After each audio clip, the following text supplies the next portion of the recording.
Model அரசின் சாதனைகளிலே விஞ்சி நிற்பது எது என்ற கேள்வி நடுவர் அவர்களுக்கு ஒரு கிடுக்கிப்பிடிதான். எவ்வாறு அவர் தீர்ப்பளிக்கப் போகிறார், எவ்வாறு வாதங்கள் முன்னெடுத்து செல்லப்படுகின்றது என்பதை நானும் கேட்பதற்கு ஆவலாக இருக்கின்றேன். நம்முடைய திராவிட மாடல் ஆட்சியின் சாதனைகளில் விஞ்சி நிற்பது எது என நடைபெறக்கூடிய இந்த பட்டிமன்றத்தில் மக்கள் நலத்திட்டங்களே மாநில உரிமை முடக்கங்களே என்று 2 செய்தி வைக்கப்பட்டிருக்கிறது. மக்கள் நலத்திட்டங்கள் ஏராளம் நடைபெறுகிறது. மாநில உரிமை முழக்கங்கள் நாள்தோறும் கேட்டுக்கொண்டே இருக்கிறது. மக்கள் நலத்திட்டங்கள் சட்டமன்றத்தில் ஒலிக்கிறது. மாநில நல முழக்கங்கள் உரிமை முழக்கங்கள் சட்டமன்றத்திலும் நாடாளுமன்றத்திலும் ஒலிக்கிறது. மாநில உரிமை திட்டங்களுக்கு நாடாளுமன்றமே தடையாக இருக்கிறது, ஒன்றிய அரசே தடையாக இருக்கிறது. ஆக 2 பிரச்சனையிலும் ஒன்றிய அரசு தலையிடுகிறது, ஒன்றிய அரசு நெருக்கடி இருக்கிறது. 2 பிரச்சனையிலும் சட்டமன்ற மாநில அரசு விடாப்பிடியாக களம் காணுகிறது, வெற்றிகளையும் குவித்துக் கொண்டிருக்கிறது, சோடை போகவில்லை. எனவே 2லும் எந்த நிலையில் விஞ்சியது என்பதனை இங்கே எண்ணிக்கையின் அடிப்படையில் மட்டும் பார்த்து இருவரும் சொல்லக்கூடாது. அதனுடைய பயன், அதனால் ஏற்படும் விளைவு, அதனால் ஏற்படக்கூடிய மிகப்பெரிய நீண்ட தூர தொலைநோக்கான செயல் எல்லாவற்றையும் கணக்கிலே கொண்டு பார்க்க வேண்டிய ஒரு அருமையான சிறப்பான பட்டிமன்ற தலைப்பு.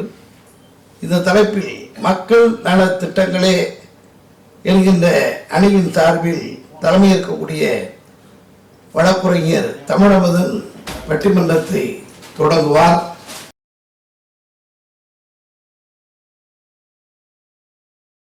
திராவிட மாடல் என்பது எல்லோருக்கும் எல்லாம் என்பது என்று தமிழர் தலைவர் அவர்கள் அறிவுறுத்தினார்கள்.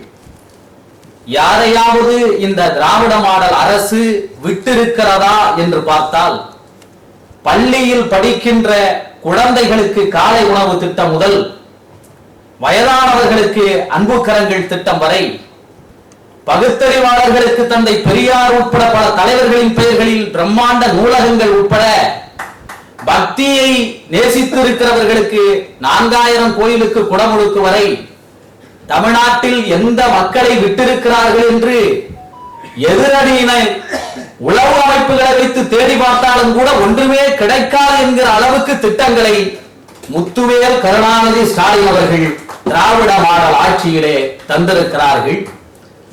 திட்டங்கள் என்று சொன்னால், நீதி கட்சியினுடைய நூற்றாண்டை கொண்டாடுகிற கருப்பு சட்டைகளுக்கு இந்த திராவிட மாடல் அரசினுடைய இன்றைய திட்டங்கள் எவ்வளவு பெரிய தொலைநோக்கானவை என்பது புரியும். காலை உணவு திட்டத்தை அறிமுகம் செய்திருக்கிறார்களே, அந்த காலை உணவு திட்டம் என்பது ஒருவேளை உணவு அளித்தாலாவது நம்முடைய பிள்ளைகள் பள்ளிக்கூடம் வர மாட்டார்களா என்கிற நோக்கத்திலே நீதி கட்சியினுடைய தியாகராயர் அவர்கள் தொடங்கினார்கள். அதை தந்தை பெரியார் அவர்கள் ஆதரித்த பெருந்தலைவர் காமராஜர் அவர்கள் தொடர்ந்தார்கள். காமராஜர் அவர்களுக்கு பிறகு அண்ணா அவர்களுடைய தலைமையிலே திராவிட இயக்கம், திராவிட கட்சி அரசியலுக்கு வந்த பிறகு, ஆட்சிக்கு வந்த பிறகு, அண்ணாவாக, கலைஞராக, எம்ஜிஆராக, அம்மையார் ஜெயலலிதா அவர்களாக தொடர்ந்து கொண்டே இருந்தது மதிய உணவு திட்டம் என்கிற பெயர். காமராஜரோடு நின்றிருந்த காலகட்டத்திலே காமராஜருக்கு பிறகு வரலாற்றில் காலை உணவு திட்டம் என்பதையும் எழுதுங்கள் என்கின்ற பெயரை திராவிட மாடல் அரசு சாதித்து காட்டியது. இந்த திராவிட மாடல் அரசு காலை உணவு திட்டத்தை கொண்டு வந்தவுடன், காமராஜர் மதிய உணவு திட்டத்தை கொண்டு வந்ததை கூட பாராட்டுகிற பார்ப்பனிய ஊடகங்கள் காலை உணவு திட்டத்தை முத்துவேல் கருணாநிதி ஸ்டாலின் அவர்கள் திராவிட மாடல் ஆட்சியினுடைய சாதனையாக அறிவித்தவுடன் அவர்கள் என்ன எழுதினார்கள்? தினமலர் என்கிற பார்ப்பனிய பத்திரிகை என்ன எழுதியது? டபுள் சாப்பாடு கழிவற நிறைஞ்சு வடியுதுன்னா, இப்ப எவ்வளவு வன்மம் நிறைந்த பாப்பா பத்திரிகை பாராட்டுதுன்னா திராவிட மாடல் திட்டத்தால் வென்று இருக்கிறது என்றுதானே பொருள். அப்படிப்பட்ட பத்திரிகைக்கு திட்டத்தாலேயே பதிலடி கொடுத்தார் முதல்வர் அவர்கள். நான் முதல்வன்கிற ஒரு திட்டத்தை கொண்டு வந்து JEE முதன்மை தேர்வில் அரசு மற்றும் அரசு உதவி பெறுகின்ற பள்ளிகளில் படித்த கல்லூரி வழி படித்த மாணவர்கள் 448 பேர் JEE முதன்மை தேர்விலே வெற்றி பெற்றிருக்கிறார்கள். வெற்றி பெற்றிருக்கிறார்கள் என்பதை விடவும் எந்த பார்ப்பனிய ஊடகம் டபுள் சாப்பாடு கேள்வி பேசினதோ அதே ஊடகங்களிலே முதல் பக்கத்திலே செய்தியாக வர செய்தாரே முத்துவேல் கருணாநிதி ஸ்டாலின். அதுதான் திராவிட மாடல் திட்டத்தினுடைய நீட்சி என்பது. பெண்களுக்கு 1000 ரூபாய் மகளிர் கலைஞர் மகளிர் உரிமை திட்டம், விடியல் பேருந்து பயண திட்டம் 1000 ரூபாய் தானா என்று கேள்வி பேசுவார்கள். 1000 ரூபாய் இருந்தா போதுமா? அப்படி பேசுறவங்க யாரெல்லாம் சொல்லிங்கன்னா இன்னைக்கு வேட்புமனு தாக்கல்ல கிட்டத்தட்ட 500 கோடி இருக்கு 200 கோடி இருக்குன்னு செய்ய போறவங்க தான், மனு தாக்கல் செய்ய போறவங்க தான். ஆனால் அந்த 1000 ரூபாயினுடைய அருமை அது 2000 ரூபாயாக உயர்த்தி இருக்கிறார்கள்.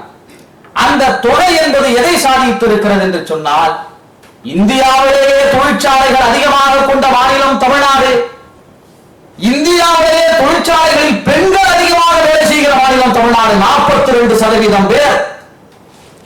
ஐயா அவர்கள் சொல்வார்கள் அல்லவா, வேண்டுமானால் ஆண்கள் எல்லாம் சமையல் வேலைகளை பார்க்கட்டும், பெண்கள் சிறைக்கு போகட்டும், பெண்கள் களத்திற்கு வரட்டும். ஏன் சிறையை சொல்கிறேன் என்றால், சிறைக்கே பெண்கள் நிரப்ப வேண்டும் என்றால் அப்போது எல்லா இடங்களிலும் பெண்களுடைய அதிகாரம் எவ்வளவு முக்கியம் என்பதை தந்தை பெரியார் கனவு கண்டாரே. இன்றைக்கு 42% தொழிற்சாலைகளிலே வேலை செய்கிற பெண்கள் என்கின்ற வரலாற்றை எட்டி இருக்கிறோமே. அந்த திட்டத்தால், இந்த திட்டங்களுடைய பயன்களால் அது கிடைத்தது. வெளியே வரவைப்பது தந்தை பெரியார் கிராமம் கிராமமாக அழைத்தாலே செய்தார். திராவிட இயக்கம் அழைத்தாலே செய்தது. முதலில் வீட்டை விட்டு வெளியே வாருங்கள், அவர்கள் பயணப்பட ஆரம்பித்தார்கள். அந்த பயணம் இன்று இரட்டிப்பாக வெற்றியை தேடி தந்திருக்கிறது என்பதை கண்கூடாக நாம் பார்த்து வருகிறோம். அதே நிலையில் தான் கரண்டியை பிடுங்கி விட்டு புத்தகங்களை கொடுங்கள் பெண்களுக்கு என்று தந்தை பெரியார் அவர்கள் சொன்னார். முதலாக கணினி தமிழ்நாட்டிலே வருகிற பொழுது தள்ளாத வயதிலும் கூட தந்தை பெரியார் அதை எப்படி ஆச்சரியமாக பார்த்தார். கிண்டியிலே அவர் அதை காணுகிற போது, அந்த சந்தோஷத்தை விவரிக்கிற போது, இல்லைங்க என்னால ஐயா உங்களால முடியாது, அது லிப்ட்ல ஏறி போனோம் மாடிக்கு போனோம்னா நான் பார்த்தே ஆவேன் என்கின்ற அந்த ஏக்கம் இருக்கிறது அல்லவா. நீங்கள் நன்றாக சிந்தித்து பாருங்கள். நம்முடைய தலைவர்கள் பெண் பிள்ளைகள் படிக்க வேண்டும் என்று ஒவ்வொரு திட்டங்களையும் தந்தார்கள். கரண்டியை பிடுங்கிவிட்டு புத்தகங்களை கொடுங்கள் என்று தந்தை பெரியார் அவர்கள் சொன்னாரே. ஐயா, நீங்கள் கனவு கண்டதை போல இன்றைக்கு அவர்கள் கைகளில் மடிக்கணினியை கொடுத்திருக்கிறோம் என்று இந்த அரசு சாதித்து காட்டி இருக்கிறதே. திராவிட அம்மையார் ஜெயலலிதா அவர்கள் தந்தார்கள். அதை நாம் இந்த இடத்திலே பதிவு செய்ய வேண்டும். பள்ளி முடித்த மாணவர்களுக்கு தந்தார்கள். இன்றைக்கு கல்லூரி படிக்கின்ற பெண்களுக்கும் ஆண்களுக்கும் 10 லட்சம் மாணவர்களுக்கு மடிக்கணினியை தந்து தொழில் வளர்ச்சியிலே நீங்கள் முன்னேறுங்கள், கல்வியிலே முன்னேறுங்கள் என்கின்ற விஷயத்தை இன்று சாதித்து காட்டியிருக்கிறது இந்த அரசாங்கம். எல்லா மாடல் அரசுகளும் ஏதாவது நாளைக்கே ஒரு மாடல் பேர் வச்சிருந்தா கூட வரலாம். ஆனால் திராவிட மாடல் என்பது இருக்கிறதே, அந்த திராவிட மாடல் சிந்திக்கிற திட்டங்கள் இருக்கிறது அல்லவா, அது காலத்துக்கும் நின்று பேசக்கூடியவை. நம்முடைய நடுவர்கள் அதைத்தான் சொன்னார்கள். ஒரு திட்டம் சொல்லுகிறோம் என்றால் 1000 ரூபாய் திட்டங்களை கூட நான் 2000 தருகிறேன், 2500 தருகிறேன் என்று அடுத்து வருகிறவர்கள் தொடரத்தான் செய்வார்கள். ஏனென்றால் அண்ணா அவர்கள் சொன்னதை போல, நான் இல்லை என்று சொன்னாலும் தமிழ்நாடு என்று பெயர் வைத்த சட்டமாக இருக்கலாம், சுயமரியாதை திருமண சட்டமாக இருக்கலாம், இருமொழி கொள்கை திட்டமாக இருக்கலாம். இதையெல்லாம் நான் இல்லை என்றாலும் எவனாலும் மாற்ற முடியாது. எவனாவது மாற்ற நினைத்தால் அண்ணாதுரைதான் இந்த தமிழ்நாட்டை ஆளுகின்றான் என்பது அவர்களுக்கு நினைவுக்கு வரும் என்று சொன்னாரே. அதை போல இன்றைக்கு யார் ஆட்சியை பிடிப்பேன் என்று வந்தாலும் சரிதான், அவர்கள் மகளிர் உரிமை திட்டத்திலோ, பேருந்து விடியல் பயண திட்டத்திலோ, தமிழ் புதல்வன் திட்டத்திலோ, காலை உணவு திட்டத்திலோ கை வைக்க முடியாது. அப்படி வைக்க நினைத்தால் முத்துவேல் கருணாநிதி ஸ்டாலின் தான் இங்கே ஆளுகிறார் என்கின்ற எச்சரிக்கை உணர்வை அவர்களுக்கு அது ஏற்படுத்தும். அந்த அளவுக்கு தொலைநோக்கு திட்டங்களை வகுப்பதிலே மிக முக்கியமான திட்டம் கலைஞர் கனவு இல்லம் திட்டம். குடிசை மாற்று வாரியங்கள், குடிசை வீடுகளில் வெண்மணியை நினைத்து பாருங்கள். கீழ்வெண்மணி, ஒரு கீழ்வெண்மணி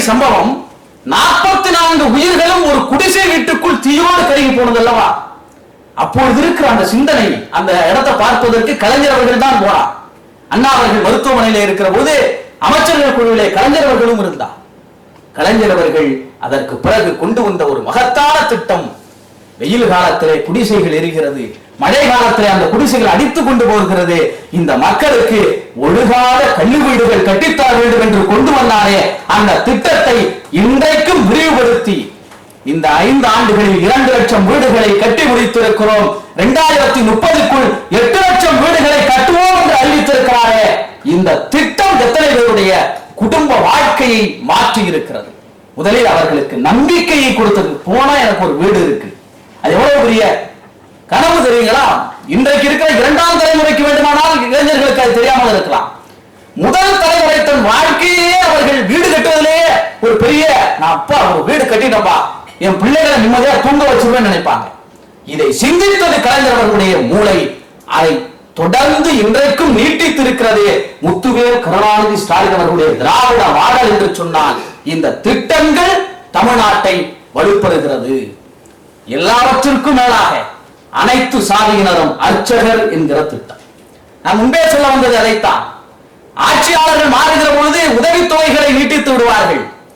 ஆனால் திராவிட மாடல் முதல்வர் முத்துவேல் கருணாநிதி ஸ்டாலின் அவர்களை தவிர வேறு யாராவது அனைத்து சாதியினரும் அர்ச்சகராகிற திட்டத்தை கொண்டு வர வேண்டும் என்று நினைப்பார்களா? கொண்டு வந்து காட்டுவோம் என்று தந்தை பெரியார் நெஞ்சில் தைத்த முல்லை கலைஞர் அகற்ற முயற்சித்தார், அகற்றியே விட்டார் முத்துவேல் கருணாநிதி ஸ்டாலின் அவர்கள். அப்படி ஒரு திட்டத்தை இன்று நிறைவேற்றி காட்டியிருக்கிறாரே, அதுதான் திராவிட மாடல் ஆட்சியினுடைய வெற்றி.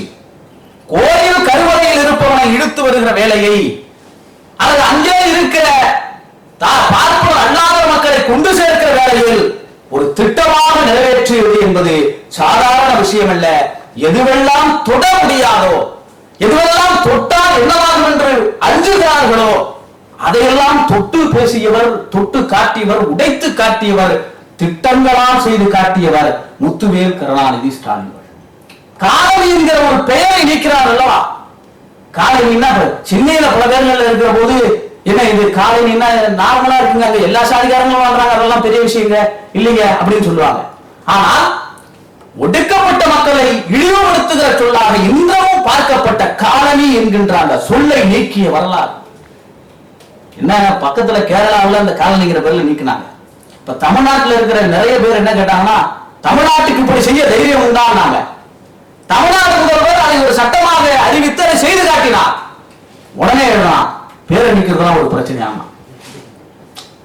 பெயரை நீக்குவது, பெயரை மாற்றுவது தானே தமிழ்நாட்டு அரசியலின் மிகப்பெரிய பிரச்சனை.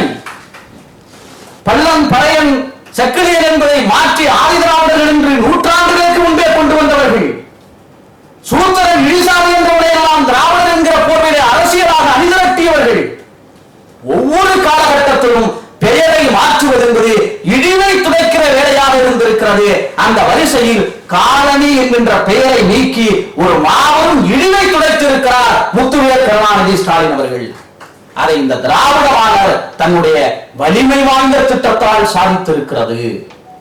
அப்படிப்பட்ட திட்டங்கள் கல்வி வளர்ச்சி, மருத்துவத்துறையில உத்தரப்பிரதேச ராமன் பிறந்த மாநிலம், அவன் சொல்றான் நமக்கு இல்லாது. ஆனால் ராமன் பிறந்த மாநிலம், ராமன் கோயிலை கட்டி இருக்கிற மாநிலம், ராமராஜ்யம் நடக்கிற மாநிலம், ராமனை கல் என்று சொல்லி தெருவிலே போட்டு வைத்த ராமசாமி பெரியாருடைய மாநிலமான தமிழ்நாட்டிற்கு வந்து தமிழ்நாட்டினுடைய திட்டங்களை ஆய்ந்தறிந்து போகிறார்களே. கர்ப்பிணி பெண்களுடைய மரணத்திலே தமிழ்நாடு சாதித்திருக்கிறது, குறைத்திருக்கிறார்கள். எப்படின்னு நாங்களும் அங்க போய் இம்ப்ளிமெண்ட் பண்ணோம், எங்களுக்கு சொல்லிக் கொடுங்கன்னு உத்தரப்பிரதேசத்திலிருந்து வந்து தமிழ்நாட்டில் திராவிட மாடலை ஆரியம் திராவிடத்திடம் வந்து கற்றுக்கொண்டு போகிறது. அப்ப அந்த திட்டம் எந்த அளவுக்கு முன்னேறி இருக்கிறது, இந்தியாவிற்கு வழிகாட்டுகிறது. முத்துவேல் கருணாநிதி ஸ்டாலின் அவர்களுடைய திராவிட மாடல் அரசின் சட்டங்கள், திராவிட மாடல் அரசினுடைய திட்டங்கள் இந்தியாவில் எந்த மாநிலத்திலும் தேர்தல் அறிக்கை இல்லாமல் வெளியிடுவதே இல்லை. முத்துவேல் கருணாநிதி ஸ்டாலின் அவர்களுடைய அரசின் திட்டங்கள் இல்லாமல் இந்தியாவில் எந்த மாநிலத்திலும் வெற்றி பெற முடியாது என்கின்ற நிலைக்கு உயர்த்தி இருக்கிற திட்டங்களை அவர் இங்கே தந்திருக்கிறார்கள். கல்வியில், சமத்துவத்தில், சமத்துவம் எப்படி வரும்? கல்வியிலும் சுகாதாரத்திலும் மிக பேசுறாங்க. அடிப்படை வசதிகள் எல்லோருக்கும் தமிழ்நாட்டில் அடிப்படை வசதிகள் எல்லோரும் பெற்றிருக்கிறார்கள் என்பதை மிகப்பெரிய அளவில் நிதி நெருக்கடியிலும் கூட தமிழ்நாட்டில் கொரோனா முடிஞ்சு அப்படி ஆட்சி பொறுப்பை முத்துவேல் கருணாநிதி ஸ்டாலின் அவர்கள் ஏற்ற போது இந்தியாவிலேயே கொரோனா வார்டுக்குள்ள போய் நோயாளிகளை பார்த்த ஒரே ஒரு முதலமைச்சர் முத்துவேல் கருணாநிதி ஸ்டாலின் அவர்கள் தான். 5 ஆண்டு ஆகுறதுனால இன்னைக்கெல்லாம் மறந்துருப்பாங்க. ஆனா அன்னைக்கு அந்த மக்களுக்கு, தமிழ்நாடு மக்களுக்கே ஒரு பெரிய என்ன இப்படி ஒரு முதலமைச்சராகி நாம் இந்த 5 ஆண்டுகளும் இவருடைய ஆட்சியின் கீழ் நிம்மதியாக இருப்போம், சரியாக இருப்போம் என்று அவர்கள் நினைத்தார்கள். அப்படிப்பட்ட திட்டங்களை வகுத்து தந்திருக்கிறார். சொன்னதை விடவும் சொல்லாததை செய்திருக்கிறார். திட்டங்களை நிறைவேற்றிட்டாங்களா? தேர்தல் அறிக்கையை முழுசா நிறைவேற்றிட்டாங்களா? இன்னொரு தெரியுங்களா? தமிழக வரலாற்றிலேயே தேர்தல் அறிக்கையில் நாங்கள் இத்தனை நிறைவேற்றினோம், இத்தனை நிறைவேற்றவில்லை என்று பத்திரிகையாளர் சந்திப்பு வைத்த ஒரே தைரியம் திராவிட மாடல் அரசுக்கு மட்டும்தான் இருக்கிறது. தமிழ்நாடு முதலமைச்சர் கொரோனாவை கண்டு அஞ்சாமல் பாதுகாப்பு உடையணிந்து உள்ளே போனார். பல கில்லிகள்லாம் வந்துருந்தாலுமே அவர்கள் இப்போது போலதான் அப்போதும் இருந்தார்கள், வீட்டு சிறையிலேயே இருந்தார்கள். அப்படிப்பட்ட ஏன்னா வெயிலுக்கே வரதுக்கு பயப்படுறாங்க, கொரோனாவுக்கு அவங்க இருந்து வெளியில வந்திருக்க போறாங்க. அப்ப அந்த அளவுக்கு எத்தனை பேர் இருந்தாலும் இன்றைக்கும் நாளைக்கும் இந்த முதல்வர்தான் தொடர வேண்டும் என்கிற நம்பிக்கை எங்கிருந்து பிறக்கிறது என்றால், திட்டங்கள் அறிவிப்பதை விடவும் அந்த திட்டங்களை முத்துவேல் கருணாநிதி ஸ்டாலினால் திராவிட மாடல் 2.0 ஆட்சியால் மட்டும்தான் நிறைவேற்ற முடியும் என்கிற நம்பிக்கை இந்த மக்களிடத்தில் இருக்கிறது. மீண்டும் இந்த விஞ்சி நிற்கிற சாதனைகள் இந்த ஆட்சியை வெல்லும், ஆட்சி கட்டிலில் திராவிட மாடலை 2.0 அமர வைக்கும் என்று சொல்லி நிறைவு செய்கிறேன். நன்றி, வணக்கம். மாநில உரிமை முழக்கங்களே என்கின்ற அணியின் சார்பில் பொறியாளர் தேவ நர்மதா அவர்கள் வருகிறார். மாநில உரிமை என்பது இந்த திராவிட இயக்கத்திற்கு நேற்றைக்கு தோன்றி இன்றைக்கு உதித்த முழக்கம் அல்ல. வாக்கு அரசியலுக்காக முளைத்த வாக்கியமும் மாநில உரிமை என்பது அல்ல. திராவிட இயக்கத்தின் மரபணுவில் கலந்த வாக்கியம்தான் மாநில உரிமை. ஏன் மரபணுன்னு சொல்றேன்னா, இந்த மண்ணில் கை குழந்தையாக பிறக்கும் போதே அடைந்தால் திராவிட நாடு, இல்லையே சுடுகாடு என்ற முழக்கத்தோடு பிறந்த இயக்கம் திராவிட முன்னேற்ற கழகம். 1950 இந்தியா குடியரசாக்கப்பட்ட போது அரசியல் சட்ட நிறைவேற்ற தீர்மானத்தின் போது ஒரு பிரிவினர்கள் சொன்னார்கள் ஹிந்தி ஆட்சி மொழியாக இருக்க வேண்டும் என்று. மற்றொரு பிரிவினர்கள் சொன்னார்கள் ஆங்கிலம் ஆட்சி மொழியாக இருக்க வேண்டும் என்று. ஒரு கட்டத்தில் ஒற்றை வாக்கு வித்தியாசத்தில் ஹிந்தி ஆட்சி மொழியாக இருக்கும், ஆங்கிலம் துணை ஆட்சி மொழியாக இருக்கும். 15 ஆண்டு காலத்தில் நாடாளுமன்றத்தில் எந்த சட்டமும் இயற்றப்படாமல் இருந்தால் ஆங்கிலம் அகன்று ஹிந்தி ஆட்சி மொழியாக்கப்படும் என்ற ஒரு பிரிவு அரசியல் சட்டத்தில் இருந்தது. இதை வேற எந்த மாநிலமும் உணரவில்லை. அரசியல் சட்டத்தில் இருந்த இந்த பிரிவை முதலில் உணர்ந்த மாநிலம் தமிழ்நாடு மட்டும்தான். உணர வைத்த இயக்கம் இந்த திராவிட இயக்கம். பேரறிஞர் அண்ணா தான் சொன்னார். அன்றைக்கு சென்னையில் ஏதோ ஒரு மூலையில் நின்று கொண்டு பேசவில்லை. டெல்லி மாகாணத்துக்கு போய் ஆரியர்களுக்கு மத்தியில யாரெல்லாம் இந்திய திணிக்கணும்னு நினைச்சாங்களோ அந்த கூட்டத்திற்கு மத்தியில் நின்று கொண்டு பேரறிஞர் அண்ணா முழங்கினார், ஹிந்தி ஒருபோதும் இங்கே ஆட்சி மொழியாக இருக்க முடியாது, ஆங்கிலம் தான் இருக்கும், இருமொழி கொள்கைதான் தமிழ்நாட்டில் இருக்கும் என்று துணிச்சலோடு அன்று அண்ணா பேசியதன் விளைவுதான் ஆட்சி மொழி சட்டத்தில் திருத்தம் ஏற்பட்டு இன்றைக்கு ஆங்கிலம் ஆட்சி மொழியாக தொடர்வதற்கு காரணம் அன்றைக்கு அண்ணா போட்ட விதை. அந்த மரபணு அப்படியே முத்தமிழர் டாக்டர் கலைஞருக்கு மாற்றப்படுகிறது. இந்தியாவிலேயே மாநில சுயாட்சிக்காக தீர்மானம் நிறைவேற்றிய முதல் மாநிலம் தமிழ்நாடு. முதல் முதலமைச்சர் முத்தமிழர் டாக்டர் கலைஞர் என்று சொன்னால் இது இன்றைக்கு நேற்றைக்கு தொடங்கிய வாக்கியம் அல்ல. அத்தோடு நின்று விடவில்லை. முத்தமிழர் டாக்டர் கலைஞரால் தான் அன்றைக்கு கேட்டார், சுதந்திர இந்தியாவில் அங்க பிரதமர் கோட்டையில கொடியேற்றப்ப எப்படி மக்களால் தேர்ந்தெடுக்கப்பட்ட பிரதமர் கொடியேற்றுகிற போது மாகாணத்தில் மக்களால் தேர்ந்தெடுக்கப்பட்ட மாநில முதலமைச்சர் ஏன் கொடியேற்ற கூடாது என்று கேட்ட கேள்விதான் இந்த மாநிலத்தில் இந்தியாவில் இருக்கக்கூடிய அத்துணை மாநில முதல்வர்களும் இன்றைக்கு சுதந்திர தினத்தில் கொடியேற்றுகிறார்கள் என்று சொன்னால் அந்த உரிமையை மாநில உரிமையை அத்துணை மாநிலத்திற்கும் வாங்கி கொடுத்த தலைவர் முத்தமிழர் டாக்டர் கலைஞர். அந்த மரபு அதோடு நின்றதா என்று சொன்னால் அப்படியே கடத்தப்படுகிறது முத்துவேல் கருணாநிதி ஸ்டாலின் அவர்களுக்கு. எங்க வந்து நிக்குதுன்னா 2026 தேர்தலை எதிர்கொள்ள போறோம். எல்லா மாநிலங்களும் இந்த தேர்தல் மாநில கட்சிகளின் இருப்பை காட்டுவதற்கான தேர்தல் என்று பிரகடனப்படுத்திய போது ஒரு மாநிலத்தின் முதலமைச்சர் சொல்லுகிறார், இது மாநில கட்சிகளின் இருப்பை காட்டுவதற்கான தேர்தல் அல்ல, மாநில உரிமையின் இருப்பை காட்டுவதற்கான தேர்தல். இது டிஎம்கே வெர்சஸ் என்டிஏ கிடையாது, தமிழ்நாடு வெர்சஸ் டெல்லி என்று பிரகடனப்படுத்திய ஒரு முதலமைச்சர் உண்டு என்று சொன்னால் அவர்தான் முத்துவேல் கருணாநிதி ஸ்டாலின். அவர் முதலமைச்சர் ஆகும்போது என்ன சொன்னாங்க, ஆரியர்கள் எல்லாம் சேர்ந்து முக்கியமான தலைவர்கள் எல்லாம் போயிட்டாங்க, தமிழ்நாட்டில் ஒரு வெற்றிடம் இருக்கிறது என்று சொன்னார்கள். அப்பொழுதுதான் பெரியார் திடலிலிருந்து நம்முடைய தலைவர் தமிழர் தலைவர் ஆசிரியர் அவர்கள் அறிக்கை எழுதுகிறார், அது வெற்றிடம் அல்ல, ஒட்டுமொத்த இந்தியாவிற்கும் கட்டிடமாக மாற போகிறது என்று ஒரு அறிக்கை எழுதினார். அதை அப்படியே நிரூபிக்கிற வகையிலே இன்றைக்கு அந்த வெற்றிடம் வருகின்ற தேர்தலுக்கு பிறகு வெற்றியிடம் கொண்டு சேர்த்துவிடும். அந்த கட்டிடமாக மாறும் என்று தமிழர் தலைவர் ஆசிரியர் அவர்கள் சொன்னார். அதை நிரூபிக்கிற வகையிலே இன்றைக்கு பீகார்ல நின்றுகிட்டு ஒன்றியத்தில் இருக்கக்கூடிய ஒரு அமைச்சர் பேசுறாரு, பீகார்லே நின்றுகிட்டு பீகாரை முடிச்சிட்டோம், அடுத்து தமிழ்நாட்டுக்குத்தான் வரப்போகிறோம் என்று சொன்னார்.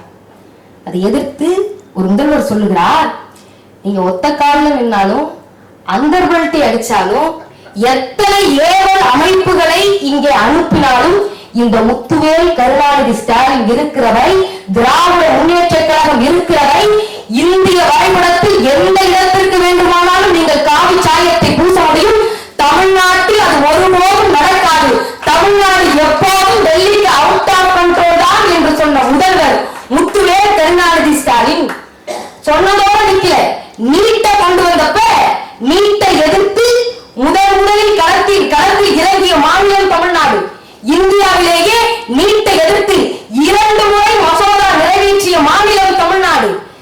எல்லா மற்ற மாநிலங்கள் எல்லாம் நீட்டை பார்த்து இதை வெறும் நிர்வாக சிக்கலா மட்டும்தான் பார்த்தாங்க, எங்களுக்கு கொஞ்ச நாள் டைம் கொடுங்கன்னு கேட்டாங்க. ஆனா இந்த தமிழ்நாடு மட்டும்தான் கல்வி உரிமையில் ஒன்றிய அரசு கை வைக்கிறது, இதை எதிர்த்து தமிழ்நாடு களமாடும் என்று சொல்லி இன்றைக்கு வரை சட்ட போராட்டம் நடத்தி கொண்டிருக்கக்கூடிய அரசு இந்த திராவிட மாடல் அரசு மட்டும்தான். என் பிள்ளைய இப்ப மருத்துவம் படிக்க கூடாதுங்கறியா, என் பிள்ளைய மருத்துவராக்கியே தீருவேன் என்று சொல்லி தாயாகவும் தந்தையாகவும் ஒரு முதல்வர் இன்றைக்கு பேசுகிறார் என்று சொன்னார், அது முத்துவேல் கருணாநிதி ஸ்டாலின் மட்டும்தான். தொகுதி மறுசீரமைப்பு கொண்டு வந்தாங்க. அப்ப ஒரே முதல்வர் தான் கேட்கிறாரு, என்னங்க ஒன்றியத்தின் வழிகாட்டுதலை முறையாக பின்பற்றி நடந்ததுக்கு தென் தமிழ்நாட்டிற்கு நீங்க கொடுக்கிற பரிசா இது? இதை எதிர்த்து தென் மாநில முதல்வர்கள் எல்லோரும் ஒன்று கூட வேண்டும் என்று சொல்லி தென் மாநில முதல்வர்களுக்கான மாநில மாநாட்டை கூட்டிய தலைவர் முத்துவேல் கருணாநிதி ஸ்டாலின் தான். எல்லா மாநிலங்களையும் ஒன்றுபட வேண்டும் என்று சொல்லுகிறார். இதெல்லாம் பார்த்துதான் உங்களுக்கு கோபம் வருது. ஆளுநர் ஏவல் மொழியை ஏவி விடுறாங்க.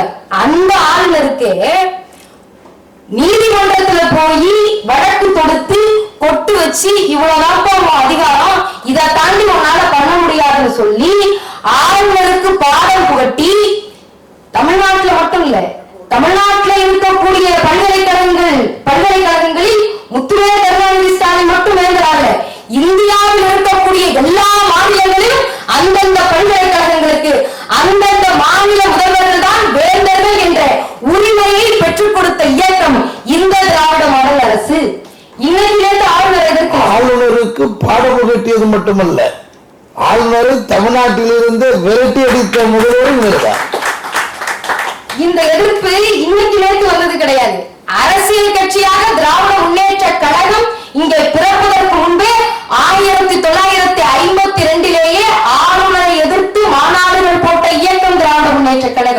அதனால இன்னைக்கு நேரத்தில் இந்த ஆரிய மாயை நாங்க எதிர்க்கல.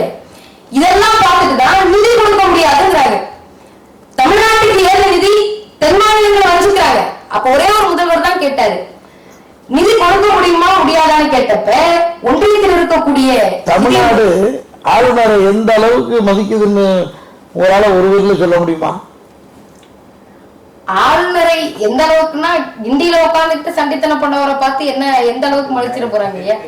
ஆட்டோட தாடி அளவுக்கு கூட தமிழ்நாடு மதிக்கிறது.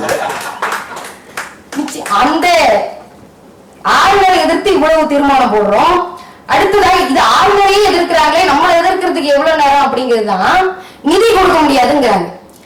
நிதி அமைச்சர் வராரு, நிதி கொடுக்க ஏன் கொடுக்கலன்னு கேட்கிறப்ப சொல்றாரு, மும்மொழி கொள்கையை ஏத்துக்குங்க அப்பதான் நிதி கொடுப்போம்னு சொன்னாங்க.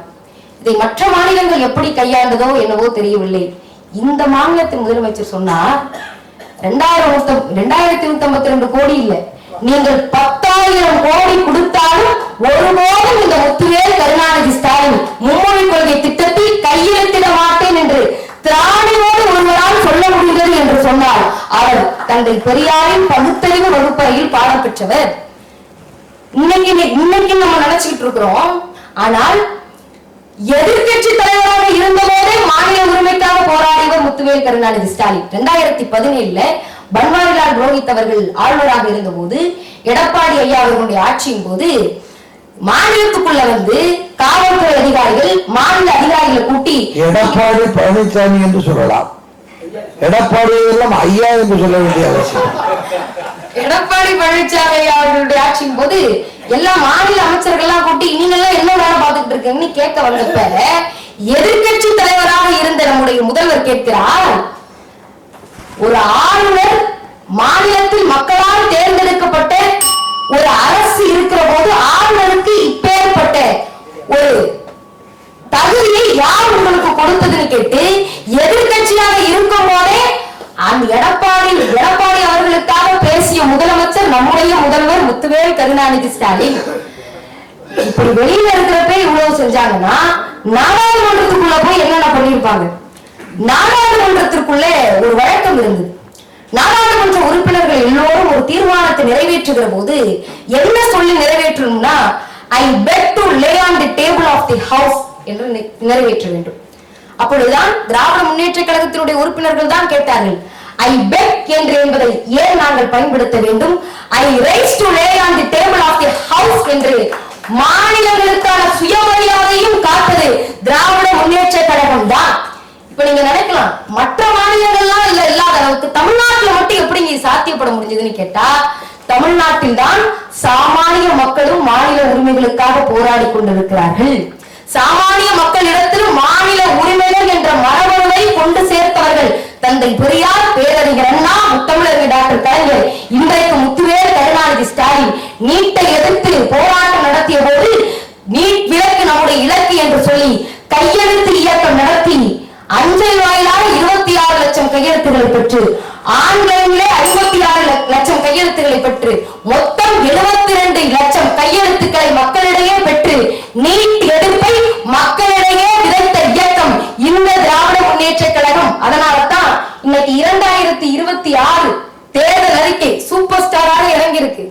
அந்த தேர்தல் அறிக்கையை இறங்கி எடுத்து பார்க்கிறப்ப முதலில் உள்ளடக்கத்தில் சொல்லப்பட்ட தலைப்பு மாநில உரிமைகள். தேர்தல் வாக்குறுதி என்று முதல் உள்ளடக்கத்தில் மாநில உரிமைக்காக பேசி இருக்கக்கூடிய தலைவர் முத்துவேல் கருணாநிதி ஸ்டாலின் என்று சொன்னால் மக்கள் நலத்திட்டங்களை யார் வேண்டுமானாலும் செய்ய முடியும். ஆனால் மாநில உரிமை என்று வந்துவிட்டால் அது இந்த முத்துவேல் கருணாநிதி ஸ்டாலினால் தான் முடியும் என்று சொல்லி இருக்கிறார். அதனால் தான் சொல்கிறோம், இந்த திராவிட முன்னேற்ற கழகத்தினுடைய ஆட்சியின் சாதனைகள் விஞ்சி இருப்பது மாநில உரிமையே, மாநில உரிமையே, மாநில உரிமையே என்று சொல்லி விடைபெறுகிறேன். நன்றி. இப்பொழுது மக்கள் நலத்திட்டங்களே என்ற அணியின் சார்பில் நம்முடைய சஞ்சய் அவர்கள், சூத்திரர்களுக்கு எதை வேணாலும் கொடி, படிப்பை மட்டும் கொடுக்காதே என்று சொன்ன பார்ப்பனி ஆதிக்கத்தை எதிர்த்து நீதி கட்சியாக இருக்கட்டும், சுயமரியாதை இயக்கமாக இருக்கட்டும், இப்போது இருக்கக்கூடிய திராவிடர் கழகமாக இருக்கட்டும், தந்தை பெரியாரின் பிரச்சாரமாக இருக்கட்டும், அனைத்துமே சொல்லக்கூடிய ஒரே கருத்து, பெண்களாக இருக்கட்டும், மாணவர்களாக இருக்கட்டும், அனைவருக்கும் கல்வியை கொண்டு சேர் அப்படின்னு சொன்ன தந்தை பெரியாரின் கருத்துக்களை தொடர்ந்துதான் இப்போ இருக்கக்கூடிய ஆட்சி திராவிட மாடல் என்ற கருத்தியலை கொண்டு செயல்பட்டு கொண்டிருக்கிறது. அதில் குறிப்பாக நான் மாணவர் என்றதால் கல்வி சார்ந்த விஷயங்களை தொகுத்து வழங்கலாம் என்று நினைக்கிறேன். அண்ணல் அம்பேத்கர் பரோடா சமஸ்தானம் மூலம் கல்வி நிதியை பெற்று வெளிநாட்டில் போய் கல்வி பயின்றார். அதே போலதான் திராவிட மாடல் ஆட்சியும் அண்ணல் அம்பேத்கர் அயமக உயர்கல்வி உதவித்தொகை திட்டத்தை அறிமுகப்படுத்தி ஆண்டுதோறும் 36 லட்சம் உதவித்தொகை கொடுத்து வெளிநாட்டில் போய் படிக்கக்கூடிய மாணவர்கள் அனைவரையும் அம்பேத்கராக ஆக்க இருக்கக்கூடிய திராவிட மாடல் ஆட்சியாக இந்த ஆட்சி செயல்பட்டு வருகிறது. இதில் கடந்த அதிமுக ஆட்சியில் வெறும் 2 மாணவர்கள் மட்டும்தான் அதில் பயன்பெற்றார்கள்.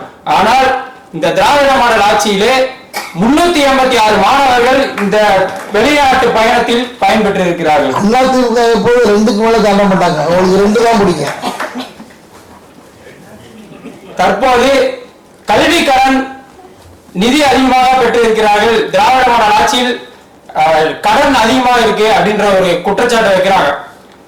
இது இருந்தாலும் அது கடன் வாங்கி அது மக்கள் நலன் சார்ந்த திட்டங்களை தான் அவங்க அறிமுகப்படுத்துறாங்க தவிர அது சும்மா இந்த கடந்த ஆட்சி போல ஏதோ சும்மா அப்படி தூக்கி போட்டு போற மாதிரிலாம் போகல. அதுக்கு ஒரு எக்ஸாம்பிள் சொல்லணும்னா அவர் எந்த அளவுக்கு அதை கையாண்டிருக்காரு அப்படின்றத, கடந்த ஆட்சியில ஸ்கூல் பேக் வந்து நிறைய அந்த கடந்த ஆட்சியினுடைய முதலமைச்சருடைய புகைப்படத்தை போட்டு வெளியிட்டாங்க. நிறைய பேக்ல தயாரிச்சிட்டாங்க. அந்த பேகை தயாரிச்சதுக்கு அப்புறம் இவங்க ஆட்சி வந்ததுக்கு அப்புறம் அந்த பேகை கொடுக்கணும் அப்படின்ற போது இந்த பேக்ல கடந்த ஆட்சியினுடைய முதலமைச்சர் எடப்பாடி பழனிசாமி ஐயா அவர்களுடைய முகம் இருக்கு, இது எப்படி நம்ம டிஸ்ட்ரிபியூட் பண்றது நம்ம ஆட்சியில அப்படின்னு கேட்டப்ப அவர் சொன்னாரு, மாணவர்களுக்கு பை போய் சேர்ந்தா போதும், அந்த முதலமைச்சர் முகமும் அதெல்லாம் போய் சேரணும்ன்ற அவசியம் கிடையாது, பையி போய் சேர்ந்து அவங்களுக்கு பயன்பெற்று இருந்தா போதும் அப்படின்ற சொன்ன முதலமைச்சர் திராவிட மாடல் முதலமைச்சர். அதை தொடர்ந்து பெண்களுக்கு கல்வி கொடுக்காதன்னு சொன்ன பார்ப்பனியத்தையும் அதை எதிர்த்து இப்போது புதுமை பெண் திட்டத்தை அறிமுகப்படுத்தி மேல்நிலை பள்ளியில் பயிலக்கூடிய மாணவர்களுடைய சதவீதம் 2025ஆம் ஆண்டு 2026 கல்வி ஆண்டில் 76% உயர்ந்திருக்கிறது. கடந்த அதிமுக ஆட்சியில் 49.8% இருந்தது. அதே போல் தமிழ் புதல்வன் திட்டத்தில் மாணவர்களுக்கு ரூபாய் 1000 கொடுத்து இப்போது இருக்கக்கூடிய கல்வியாண்டில் 71% உயர்ந்திருக்கிறது. கடந்த அதிமுக ஆட்சியில் 46.6% இருந்திருக்கிறது. நான் முதல்வன் திட்டம் மூலம் நிறைய மாணவர்கள் பயனடைஞ்சிருக்காங்க. அதை நம்ம சோசியல் மீடியாவில் பார்த்துட்டு இருக்கிறோம். கல்வி சிறந்த தமிழ்நாடு நிகழ்ச்சியில கூட நிறைய மாணவர்கள் வந்து பேசியிருந்தாங்க. நான் முதல்வன் திட்டம் தான் எங்களுக்கு அவ்வளவு ஹெல்ப்ஃபுல்லா இருந்துச்சு, நீயா நானா நிகழ்ச்சியில பேசியிருந்தாங்க. அது போல ஏராளமான நிகழ்ச்சியில பேசியிருக்கிறாங்க. அதுல 448 மாணவர்கள் JEE எக்ஸாம்ல பாஸ் பண்ணி உயர் பதவிகளுக்கு சென்றிருக்கிறார்கள். UPSCல 59ல 52 மாணவர்கள் பயன்பட்டு இருக்கிறார்கள். கொரோனா காலகட்டத்தில் கல்வி பயில முடியாம அரசு பள்ளி மாணவர்கள் இருந்தாங்க. அவங்களுக்கு வந்து அந்த டைம்ல ஆன்லைன் கிளாஸ் அதிகமா இருந்துச்சு. அந்த ஆன்லைன் கிளாஸ் இருக்கும்போது மாணவர்களுக்கு வந்து போன் வச்சு அவங்களால படிக்க முடியாம அந்த போன் வாங்க கூட வசதி இல்லாம இருந்துச்சு. அந்த சமயத்துல மாணவர்களுக்கு கல்வி எப்படி கொண்டு போய் சேர்க்கணும் அப்படின்ற யோசிச்ச போது இல்லம் தேடி கல்வின்ற ஒரு திட்டத்தை அறிமுகப்படுத்தி கிராமங்கள் தோறும் கல்வியை கொண்டு போய் சேர்த்த இயக்கமும் திராவிட மாடல் ஆட்சியும் திராவிட மாடல் முதலமைச்சரா முத்துவேல் கருணாநிதி ஸ்டாலின் அவர்கள் இருக்காரு. ஓவராலா 34 லட்சம் பயனாளர்கள் அந்த திட்டத்துல பயனடைஞ்சிருக்காங்க. மலை கிராமங்கள்ல 92,000 மாணவர்கள் அந்த இல்லம் தேடி கல்வி மூலம் பயன்பெற்றிருக்கார்கள். அதைத் தொடர்ந்து வெற்றி நிச்சயம் திட்டம். இந்த வெற்றி நிச்சயம் திட்டம் வந்து ஸ்கூல்ல இருக்கட்டும் காலேஜா இருக்கட்டும் அதுல டிராப் அவுட் ஆகி அடுத்த கட்டத்துல என்ன போறது அப்படின்னு யோசிச்சுட்டு இருந்தாங்க. அந்த டிராப் அவுட் ஆகக்கூடிய சூழ்நிலை எப்படின்னா, அவங்க அப்பா ஒருவேளை லோ கிளாஸா இருக்கலாம், அவங்க அம்மா சம்பாதிக்கக்கூடிய சூழ்நிலை இல்லாம இருக்கலாம், ஒருவேளை கம்மியா சம்பளம் வாங்கிட்டு இருக்கலாம். அந்த சமயத்துல இருந்தப்ப அவங்க டிராப் அவுட் ஆகி அவங்களுடைய குடும்பத்தை காப்பாற்றுறதுக்காக வேலைக்கு சேர்ந்து மாணவர்கள் இடைநிற்றல் அதிகமா இருந்துச்சு.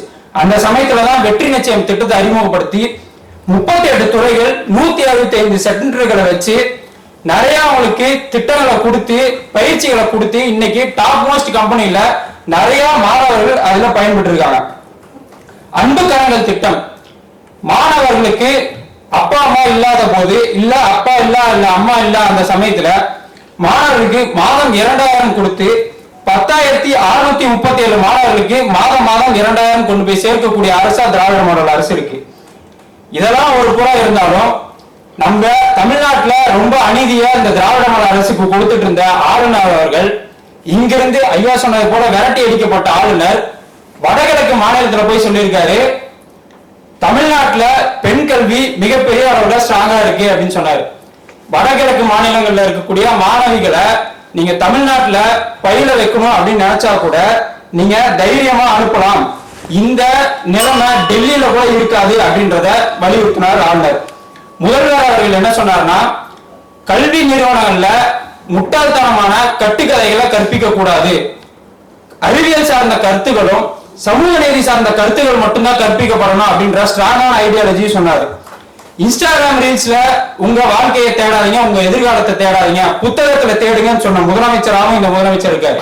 அதை தொடர்ந்து படிங்க படிங்க படிச்சுக்கிட்டே இருங்க, உங்களுக்கான துணையா இந்த முத்துவேல் கருணாநிதி ஸ்டாலின் இருப்பேன் அப்படின்னு எவ்வளவு கல்வி சார்ந்த திட்டங்களையும் கல்விக்கான பேக் போனா இருக்கக்கூடிய முதலமைச்சராகவும் இந்த முதலமைச்சர் இருக்காரு.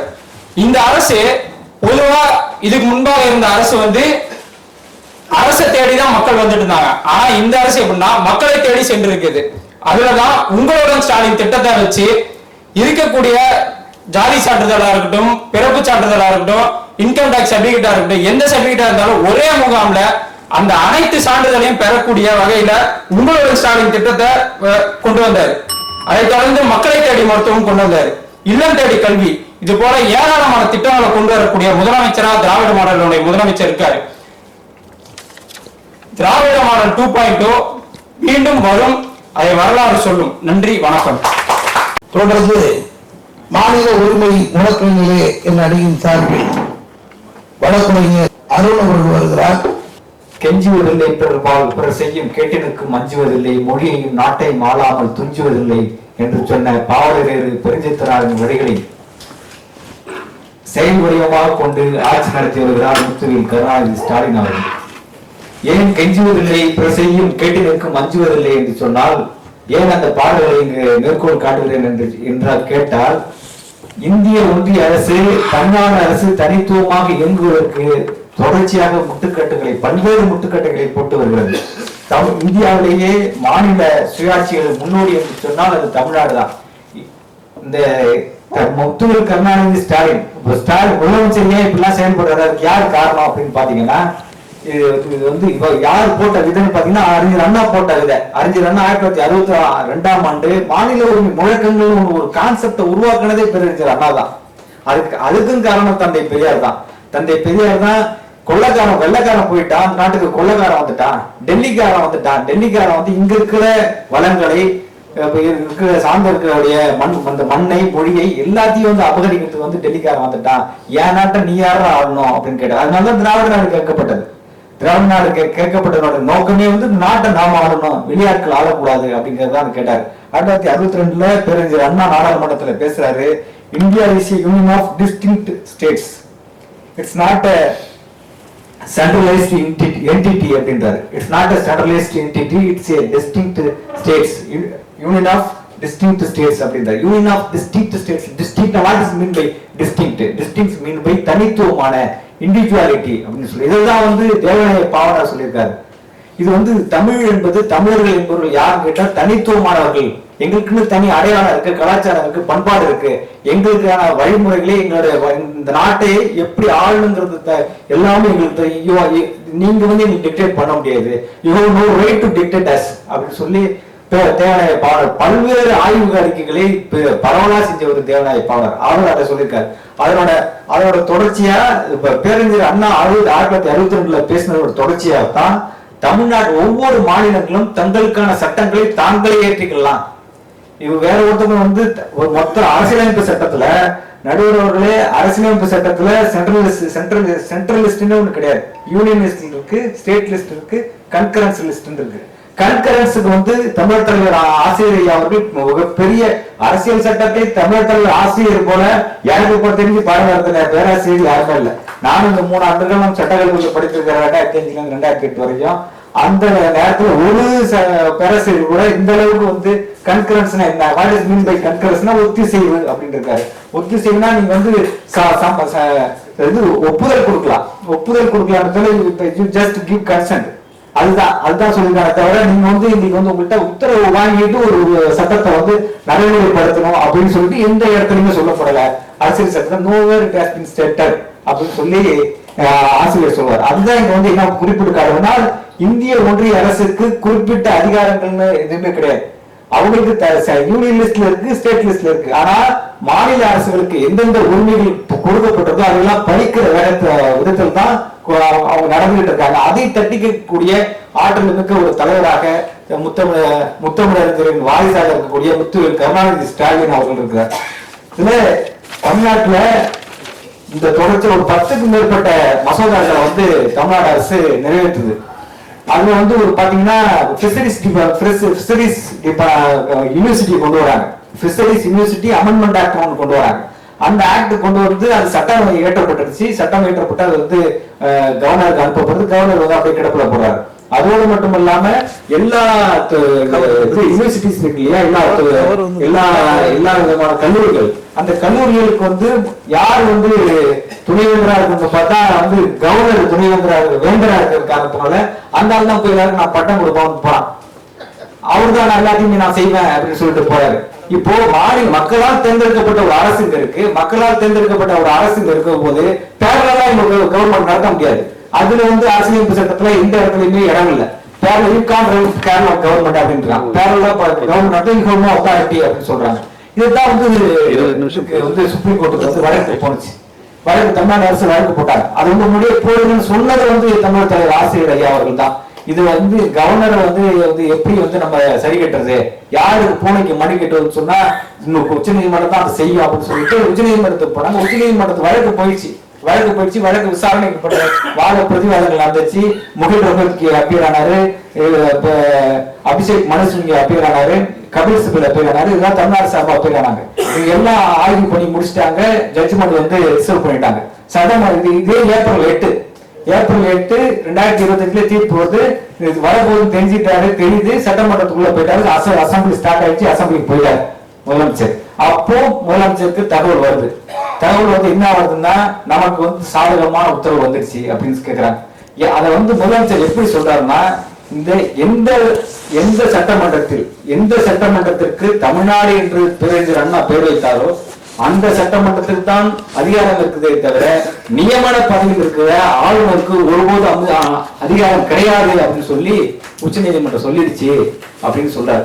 அதோட பேசும்போது அது மட்டும் இல்லாம அடுத்தடுத்து ஒன் பை ஒன்னா அவர் பேசுறாரு. அதை பேசுற போது அதை மட்டும் நான் உங்க படிக்கிறேன்.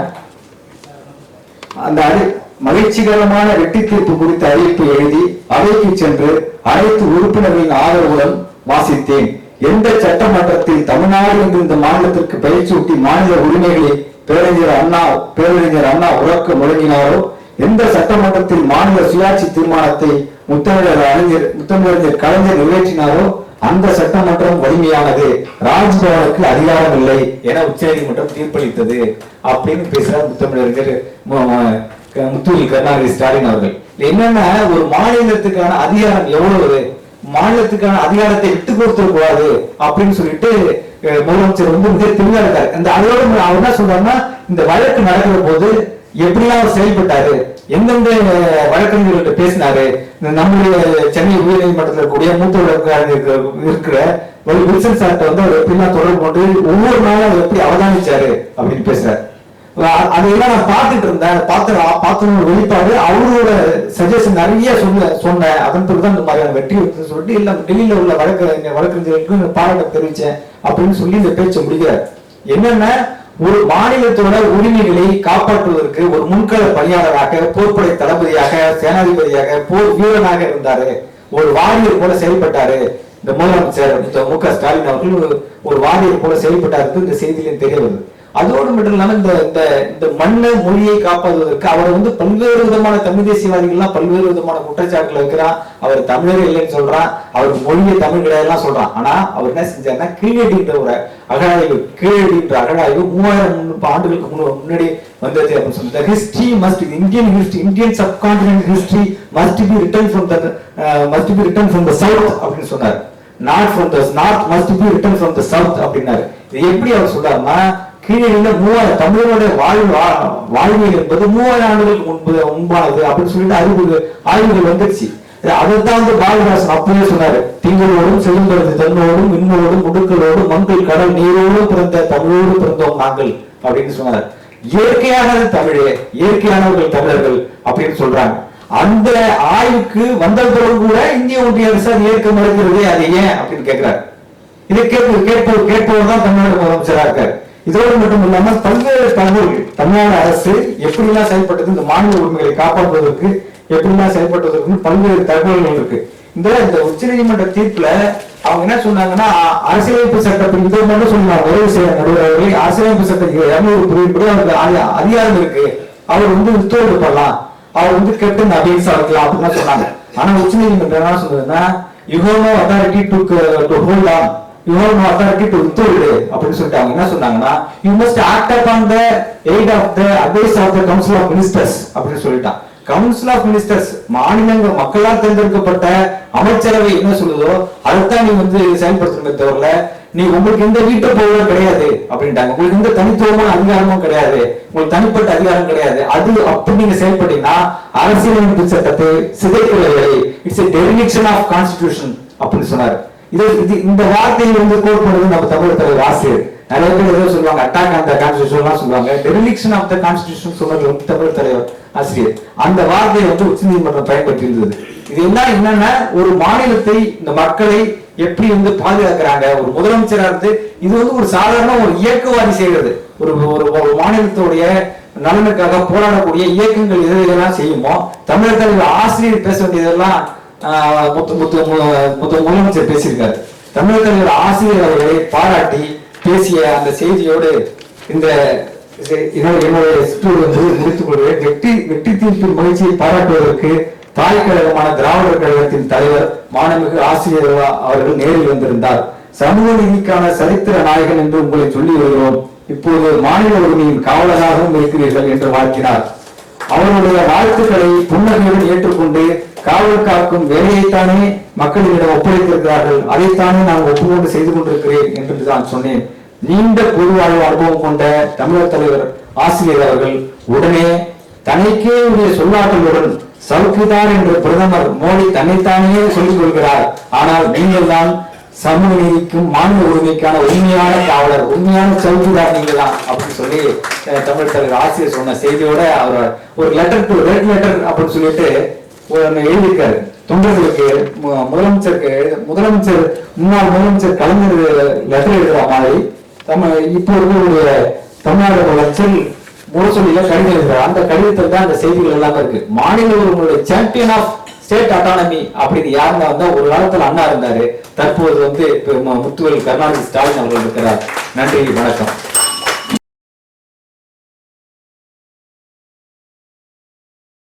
வாதிட்டு இருக்கக்கூடிய நால்வரும் நல்ல செய்திகளை, ஆதாரமான செய்திகளை குறித்த நேரத்திற்குள்ளாக பதிவு செய்ததை வரவேற்று பாராட்டுகிறோம். நேர நெருக்கடி தந்தாலும் இந்த நேர நெருக்கடியிலே அவர்கள் மிகச் சிறப்பாக தங்களுடைய பங்களிப்பை ஆற்றியிருக்கிறார்கள். நிறைவாக நம்முடைய வழக்கறிஞர் துரை அருண் அவர்கள் பாராட்டக்கூடிய வகையிலே பல்வேறு செய்திகளை சட்ட நுணுக்கங்களோடு எடுத்து வைப்பது தனி கவனத்திற்கும் உரியதாக இருக்கிறது. நம்முடைய பெருமக்கள் சிறப்பாக சொன்னார்கள். இரண்டு அணியின் தலைவர் அவர்களும் அவருடைய தலைப்பிற்கேற்ப தமிழக முதல்வர்கள் மக்கள் நல திட்டங்கள் என்னவெல்லாம் அவர்கள் செய்து கொண்டிருக்கிறார் என்பதற்கு ஏராளம் சொன்னார். அவையெல்லாம் அவையோடு அறிந்தது, தெரிந்தது, புரிந்தது. மேலும் திமுகவினுடைய அறிக்கை அதை இன்னும் உயர்த்தி, இன்னும் அதை பெரிதுபடுத்தி பல புதிய செய்திகளோடு தொடர்ந்து வந்து கொண்டிருக்கிறது. நடக்கும். நடந்து கொண்டிருக்கும், தொடரும். ஆட்சியும் தொடரும், திட்டமும் தொடரும், தேர்தல் அறிக்கையும் தொடரும். அந்த அறிக்கை தரக்கூடிய வாய்ப்பும் திமுகவுக்கே மீண்டும் மீண்டும் மலரும் என்றுதான் நடக்கப் போகிறது. அதே போல மிக சிறப்பாக தேவ நர்மதா அவர்கள் இங்கே மிக மாநில உரிமைக்கான முழக்கங்களை எடுத்துச் சொல்லக்கூடிய வாய்ப்பை நம்முடைய முதலமைச்சரும் இந்த ஆட்சியும் செய்து வருவதை அடுக்கடுக்காக அவரும் எடுத்து காட்டினார். அதை மீண்டும் உங்கள் மத்தியில் எடுத்துச் சொல்லி நேரம் வீணடிக்கப்பட வேண்டியதில்லை. 2 அணியிலும் வாதிட்ட பெருமக்கள் தந்தை அங்கே மிகச் சிறப்பாக அவர் அணிக்கு உரிய செய்திகளை சொன்னார். நம்முடைய வழக்குரைஞர் துரை அருண் அவர்கள் மிகச் சிறப்பாக பல்வேறு செய்திகளை இங்கே கோடிட்டு காட்டி மிக பொருத்தமான பல செய்திகளோடு மாநில உரிமை முழக்கங்களை பற்றி அதனுடைய சிறப்புகளை பற்றி சொன்னார். ஆக இந்த பட்டிமன்ற தலைப்புகளில் ஒன்று தெளிவாக தெரிகிறது. திராவிட மாடல் ஆட்சியினுடைய செயல்பாடு என்பது மக்கள் உரிமை, மக்கள் நலத்திற்கும் மாநில உரிமைக்கும் ஏகப்பட்ட சாதனைகளை செய்து கொண்டிருக்கிறது. மக்களுடைய நலத்திற்காக செய்யக்கூடிய திட்டங்கள், நலத்திட்டங்கள் ஏராளம் செய்திருக்கிறார்கள். அந்த திட்டங்களை தமிழ்நாட்டை தாண்டி பிற மாநிலம் வரவேற்கிறது, நடைமுறைப்படுத்துகிறது. தமிழ்நாட்டை தாண்டி பிற நாடுகள் வரவேற்கிறது. இங்கிலாந்து வரவேற்கிறது. இங்கிலாந்து மிகப்பெரிய நாடு. சூரியன் உதிப்பதும் மறைவதும் என் நாட்டில் தான் என்று சொன்னான். சூரியன் மறைவதும் இல்லை, உதிப்பதும் இல்லை. அப்படி சொல்வதில் அறிவியலும் இல்லை. ஆனால் அவன் சொன்னது உலகமெல்லாம் அவன் குடைக்குள் இருக்கிறது, அவனுக்குள்ளே அவனுடைய ஆட்சிக்குள் இருக்கிறது என்பதை காட்ட, நான் தான் உலகத்தையே ஆளுகிறோம் என்பதை காட்ட சொன்னான். உதிப்பதும் மறைவதும் எங்கள் தேசத்தில் இருந்தான். அப்படிப்பட்ட இங்கிலாந்துக்காரன் காலை உணவு திட்டத்தை பார்த்து ஆகா இவ்வளவு சிறப்பாக இருக்கிறது என அவனை ஏற்றுக்கொண்டான். கனடா மிகப்பெரிய நாடுகளில் ஒன்றான கனடா நாடு பிரதிநிதியை அனுப்பியே விட்டான். நீ என்ன பாராட்ட ஆளை அனுப்புற, போய் பாரு, போய் கேளு, என்னன்னு பார்த்துட்டு வாடான்னு சொல்லி கனடா நாடு இதை உடனடியாக நடைமுறைப்படுத்தப்பட டிக்ளேர் பண்றாங்க. இது ஒரு நாடை இன்னொரு நாடு பாராட்டுவது வேறு. ஒரு நாட்டின் ஒரு ஸ்டேட்டை ஒரு நாடு பாராட்டுகிறது. இடையில் ஒரு பிரதமர் வேடிக்கை பார்த்து கொண்டிருக்கிறார். அவருக்கு கொஞ்சம் கூட வெட்கம் இருப்பதாக நமக்கும் தெரியவில்லை. நாட்டை ஆண்டு கொண்டிருக்கக்கூடிய பிரதமர் அவர் நாட்டுக்கு தர வேண்டிய திட்டங்களை தராமல் உட்கார்ந்து கொண்டிருக்கிறார், ஊர் சுற்றி கொண்டிருக்கிறார். ஆனால் ஒரு மாநிலத்தின் முதலமைச்சராக இருக்கக்கூடிய ஒருவர் அல்வம் பலரும் உழைத்துக் கொண்டிருக்கிறார், ஓரோடு உழைத்துக் கொண்டிருக்கிறார். இந்த மக்களுக்கு தேவையானதை தேனி போல திரட்டி கொண்டிருக்கிறார். இப்ப பாருங்க, இப்ப பட்டிமன்றமே முதல்வர் முந்தியா பிரதமர் முந்தியான்னு வைக்கணும் ஆகி போச்சு. அதாவது இந்தியா தமிழ்நாட்டை பின்தொடருது. இந்தியாவில் பிற மாநிலம் எல்லா மாநிலத்துக்கும் யாரு உத்தரவு போடுறான்? பிரதமர் போடுறான். இதை செய், அதை செய், இதை கொண்டு வா, அதை கொண்டு வா, நான் இந்த நாட்டில இருந்து இப்போ பணம் வந்துடுது, இதெல்லாம் செஞ்சு தர்றேன், இதை நீ எடுத்துக்க, நீ இதை முன்னேறி வா, நான் இந்த நாட்டில் கேட்டிருக்கேன், இந்த நாட்டுக்கு அனுப்பு அப்படின்னு சொல்ல வேண்டியது யாரு? பிரதமர் சொல்லணும். இவர் ஊர் உலகம் சுத்திக்கிட்டு சொல்றதை கேளு, இதை பண்ணு, அதை பண்ணு. இப்ப என்ன வேடிக்கைன்னா முதலமைச்சர் செய்து கொண்டிருக்கிறார். ஆனால் இவருடைய செயலை செயல்படுத்த விடாமல் தடுப்பதற்கு ஒரு ஆளை கொண்டு வந்திருக்காரு பாருங்க. அவர் செய்யறதே தப்பு. பிரதமர் அவருக்காக ஒரு ஏஜென்டே ஒரு ஆளை போட்டு அந்த ஆளு எழுந்திருச்சு பல்லு வளர்க்கறதுக்கு முன்னாடியே வேலை ஆரம்பிச்சுறாரு. எப்படி இந்த கவர்மெண்ட்டை காலி பண்றது கொஞ்சம் கூட கவலைப்படல. அது ரொம்ப சிறப்பு. தமிழ்நாடு முதலமைச்சர் என்ன தெரியுமா சொன்னார்? தேர்தல் வரைக்கும் நீங்க அவசியம் இருக்கணும்னார். ஏன்னா அதுவே ஒரு பெரிய ராஜதந்திரம் தான். ஏன்னா நீங்க இருந்தீங்கன்னா வேலை கொஞ்சம் ஈஸியா முடியும். டெய்லி ஒரு அறிவிப்பை கொடுத்துக்கிட்டு இருப்பீங்க. இப்போ சில கிறுக்கெல்லாம் கொடுத்துட்டு இருக்கா பாருங்க, டெய்லி அறிவிப்பு பல கட்சி சார்பா. அந்த மாதிரி ஒரு அறிவிப்பு வரும், வேலை ஈஸியா முடிஞ்சிடும். அதனால நீங்க போகக்கூடாது, தமிழ்நாட்டோடு போகக்கூடாது, குறைந்தபட்ச தேர்தல் வரையில் இருங்க. ஏன்னாக்கா நமக்கு பல கோடி ரூபா நட்டம் தான். அந்த ஆளு 20 நாள் குடிக்க தண்ணி, குரோட்டன்ஸுக்கு தண்ணி, இருக்கிற ஆளுக்கு சம்பளம், இவ்வளோ ஏகப்பட்ட கொடுக்குறோம். இருந்தாலும் பரவாயில்ல நீ இரு அப்படின்னு சொல்லி பார்த்தோம். எவ்வளவுதான் சொன்னாலும் அந்த ஆளால இருக்க முடியல, அந்த ஆளை வச்சுக்க முடியல, போய் சேர்த்தார். ஆனால் இங்கே போய் அங்கே போனோன்னு தான் தெரியும். அங்கே போனோன்னு தான் நிலைமை என்னன்னு தெரியும். தமிழ்நாட்டுக்காரன் எவ்வளோ நல்லவன் அப்படின்னு அங்கே போனோன்னு தான் தெரியும். இப்போ தெரிய ஆரம்பிச்சிருக்கேங்க. அந்த அளவிற்கு ஒரு ஆளுநரை கூட ரொம்ப லாபகமாக சட்ட நுணுக்கத்தோடு தான் தூக்கி போட்டார். துரை அருண் சிறப்பாக சொன்னார். அவர் ஒன்றும் ஏனோ வரன்னு நடத்தப்படவில்லை. ரொம்ப மரியாதை கொடுத்தார். அவருடைய மரியாதை போய் பார்த்தார். பிறந்தநாள் வாழ்த்து சொன்னார். கூப்பிட்டப்பெல்லாம் போனார். உள்ள வரும்போது தாளத்தம்பட்டியோட உள்ள கூப்பிட்டாங்க. எல்லாம் உள்ளதான் வந்தார். எழுந்து வச்சுட்டு செல்ட் அடித்தாங்க. உட்கார வச்சார். ரிட்டர்லாம் நல்லா பிரிண்ட் அவுட்டெல்லாம் கொடுத்து கண்ணு தெரிகிற மாதிரி கொடுத்து கண்ணாடி போட்டு படிக்க சொன்னார். அந்த ஆள் படிக்க மாட்டேன்ட்டார். அதுக்கு அவர் என்ன பண்ணுவார்? இதுக்கு மேலே எல்லாம் பண்ணார். படிக்காட்டினாலும் பரவாயில்ல, சும்மா உட்காந்துருந்துருக்கணும். நீ எழுதி கொடுக்காதெல்லாம் படிச்சுட்டு உட்காந்துருக்கா இருந்தால். ஒரே வழியில் இந்தியாவினுடைய சட்டமன்ற வரலாற்றில் ஒரு சட்டமன்ற உறுப்பினர் ஒரு அமைச்சர் பேசியதை குறிப்பிலிருந்து நீக்கி இருக்கிறார்கள். ஒரு ஆளுநர் பேச்சை குறிப்பிலிருந்து நீக்கிய முதல் வரலாறு RN ரவிக்கு தான். அதுக்கு பிறகு அந்த ஆள் ஊருக்கே போயிருக்க கூடாது. என் மேலாம் பேச்சு சுண்டு வித்தெல்லாம் இருக்கிறேன், என்னை விட்டுருக்கலான்னு இந்த ஆள் இங்கே இருந்திருக்கணும். அல்லது நெஞ்சு வடிச்சு செத்துருக்கணும். ரொம்ப ரொம்ப கோபத்தில் ஒவ்வொரு ப்ரெஷரில் ரொம்ப சூடு சொன்னோட நெஞ்சு வடித்து முடிஞ்சிருக்கணும். அல்லது நான் இங்கேயாவது நான் பொழைச்சிருக்கேன் என்னை விட்டுருக்கப்பா அப்படிலாம் இங்கேயே இருந்திருக்கணும். அதுக்கு பிறகு அதே வேலைக்கு போய் உட்காந்து நம்மளை என்ன நினைப்பான் அந்த ஊருக்காரன், அந்த அந்த ஸ்டேட்டுக்காரன் அப்படிங்கலாம் போய் பார்க்குறாரு வச்சுக்காது, அவரோட விருப்பம். ஆனால் வெளியேறும்போது கூட நம்முடைய உள்ளே வரும்போது எழுந்திரிச்சு சொன்னார். அது மரியாதை. வெளில போனார் பாருங்க, அப்போ உட்காந்துக்கிட்டே சிரிச்சுக்கிட்டு இருந்தார். ஏன்னா உள்ளே வரும்போது மதிக்கப்பட வேண்டியவர் தான். வெளியில் ஒரு மரியாதையாக போனவர், மரியாதை கட்டு போயிட்டு இருக்கிறார். இப்போ எழுந்திரிக்க வேண்டிய விஷயம் இல்லை. கவர்னராக ஆளுநராக வெளியேறவில்லை.